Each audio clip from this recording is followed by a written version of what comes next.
আসসালামু আলাইকুম রহমতুল্লাহ। মোহতারাম, আমার প্রশ্নটি হলো, আমার বড় ভাই তার স্ত্রীর জন্য প্রচুর খরচ করে, সন্তানের জন্য প্রচুর খরচ করে, কিন্তু আমার বাবা মার জন্য তেমন খরচ করতে চায় না, আমরা করি। সেক্ষেত্রে আমার ভাই দায়ী থাকবে কিনা? 2 নাম্বার, আমার বড় ভাই বন্ধু বান্ধবের সাথে যখন আড্ডাবাজি করে, রেস্টুরেন্টে যায়, তখন সে বিগ অ্যামাউন্টের বিল দেয়, কিন্তু বাড়িতে আব্বা আম্মার মেডিসিনের জন্য 500 টাকা চাইলে সে ঠিকমতো দেয় না। এটা একটা ইন্টারন্যাশনাল সমস্যা।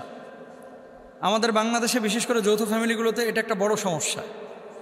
মানে বাপ মাকে কিছু ভাই আছে খুব বেশি টেক কেয়ার করে, আর কিছু ভাইরা আছে বাপ মার টেক কেয়ার করে না। এরা বন্ধু বান্ধব নিয়ে মাঝমস্তি করে, এরা আত্মীয় স্বজনকে নিয়ে আপনার বেশ অ্যামাউন্ট খরচ করে, কিন্তু বাপ মার পেছনে সেরকম কোনো খরচ করতে চায় না। দেখেন, পরিবারের সদস্যদের প্রতি আপনি যদি ইহসান করেন এবং তাদের পেছনে খরচ করেন, এই খরচটা রাসূল আকরাম সাল্লাল্লাহু আলাইহি ওয়াসাল্লামের ভাষ্য অনুযায়ী প্রত্যেকটা খরচের বদলা আল্লাহ তাআলা কিয়ামতের ময়দানে সাদাকার মতো আপনাকে দেবে। সুবহানাল্লাহ বলেন। রাসূল আকরাম সাল্লাল্লাহু আলাইহি ওয়াসাল্লাম এটা নিজে বলেছেন। নবীজি সাল্লাল্লাহু আলাইহি ওয়াসাল্লাম বলেছেন, মুসলিম ব্যক্তি সওয়াবের আশায় তার পরিবার পরিজনের জন্য যা কিছু খরচ করবে তার সবই তার জন্য সাদাকা, অর্থাৎ তার দান হিসাবে গণ্য হবে। ইমাম বুখারী রহিমাহুল্লাহ বর্ণনা করেছেন, সেখানে হযরত আবু মাসউদ রাদিয়াল্লাহু তাআলা আনহু বর্ণনা করেছেন। রাবি বলেন, আমি তাকে জিজ্ঞেস করলাম, পরিবারের প্রতি খরচ যে সাদাকা, এটা কি নবীজি সাল্লাল্লাহু আলাইহি ওয়াসাল্লাম থেকে বর্ণিত? তিনি বললেন, হ্যাঁ, এটা নবীজি সাল্লাল্লাহু আলাইহি ওয়াসাল্লাম থেকে বর্ণিত। আমাদের সমাজে কিছু ভাইরা আছে, মানে বউকে শাড়ি দেয় 30,000 টাকার, সালোয়ার কামিজ দেয় 10,000 12,000 টাকার, কিন্তু বাপ মার যে জামাটা ছিঁড়ে গেছে, বাপ মার যে পাঞ্জাবিটা নষ্ট হয়ে গেছে, এটা নিয়ে কিন্তু তাদের কোনো খোঁজ খবর রাখে না। মায়ের মেডিসিন লাগবে, মায়ের পান লাগবে, বাবার মেডিসিন লাগবে, বাবার কিছু খাবার দাবার লাগবে, এটা নিয়ে কোনো ফিলিংস নাই, এটা নিয়ে কোনো ফিকির নাই। আল্লাহ তাআলা কি বলছেন সূরা নিসার মধ্যে, সূরা বনী ইসরাঈলের মধ্যে, ওয়াবুদুল্লাহ ওয়ালা তুশরিকু বিহি শাইআ ওয়া বিল ওয়ালিদাইনি ইহসানা।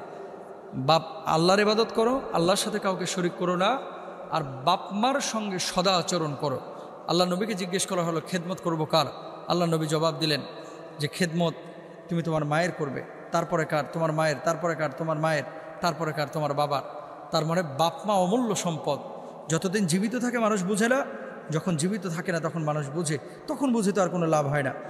দেখেন, নবীজি সাল্লাল্লাহু আলাইহি ওয়াসাল্লাম, একজন সাহাবী অসুস্থ, সাদ রাদিয়াল্লাহু তাআলা আনহু থেকে বর্ণনা করেছেন, আমি মক্কায়, মানে হযরত সাদ রাদিয়াল্লাহু তাআলা আনহু বর্ণনা করেছেন হাদিসটা, যে আমি মক্কায় রোগাক্রান্ত ছিলাম, আল্লাহ নবী দেখা করতে গেলেন, আসলেন আমাকে দেখতে। আমি বললাম, আমার তো মাল সম্পদ আছে, সেগুলো আমি সব ওসিয়ত করে যাই।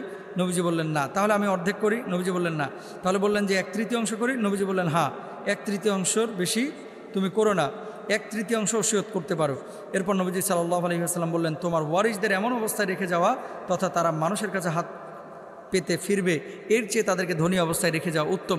তো বাপ মা তো আমাদের জন্য অনেক কিছু করে, আমরা বাপ মার জন্য কি করছি? অনেক বাপ তার জীবনের শখ আহ্লাদ সব কিছু বিসর্জন দিয়েছে। কেন?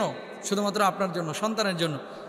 আধা হাত পেটের মধ্যে মা সন্তানকে জায়গা দেয়, কিন্তু সন্তানের 5তলা বিল্ডিং অনেক সময় মায়ের জায়গা হয় না, বাপের জায়গা হয় না। এটাই এখন চূড়ান্ত বাস্তব।